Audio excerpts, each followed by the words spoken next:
Suman tick চ্যানেলের পক্ষ থেকে আবারও হাজির হয়ে গেছি আমি সুমন। আজকের ভিডিওতে আমি আপনাদের সঙ্গে শেয়ার করব কলিং ভিসায় যারা নতুন করে মালয়েশিয়া যেতে চাচ্ছেন তারা কি আসলে কলিং ভিসাতে মালয়েশিয়া যেতে পারবেন কি না, বা কলিং ভিসাতে যদি মালয়েশিয়ায় যেতে চান তাহলে কত টাকা লাগতে পারে, এবং যদি আপনি মালয়েশিয়াতে গিয়ে বর্তমান সময়ে কাজ করতে চান তাহলে আপনার কাজ কেমন হতে পারে এবং কী পরিমাণ টাকা আপনি বেতন পেতে পারেন।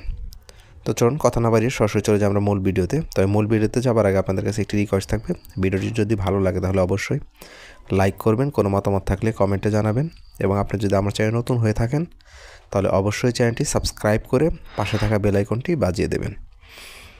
আপনারা যারা কলিং ভিসায় মালয়েশিয়ায় যেতে চাচ্ছেন তাদেরকে প্রথমেই বলে রাখি যে কলিং ভিসাতে বর্তমানে মালয়েশিয়াতে যাওয়া যাচ্ছে না।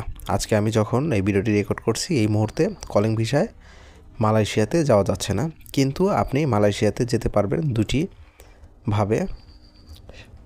তার মধ্যে একটি মাধ্যম হচ্ছে যে আপনি চাইলে ভিজিট ভিসাতে যেতে পারবেন এবং ওইখানে যাওয়ার পরে আপনি কাজ করতে পারবেন।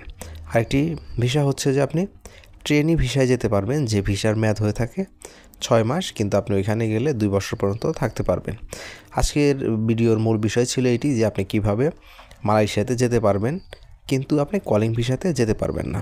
আশা করছি ভিডিওটি আপনাদের উপকারে আসবে, আর ভিডিওটি যদি উপকার আসে তাহলে অবশ্যই শেয়ার করতে ভুলবেন না, কারণ আপনার একটি শেয়ারের মাধ্যমেই কোনো একটি প্রবাসী ভাইয়ের প্রয়োজনীয় তথ্যটি সে পেয়ে যেতে পারে, তাই অবশ্যই শেয়ার করবেন।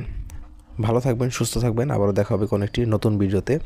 সে পর্যন্ত আল্লাহ হাফেজ।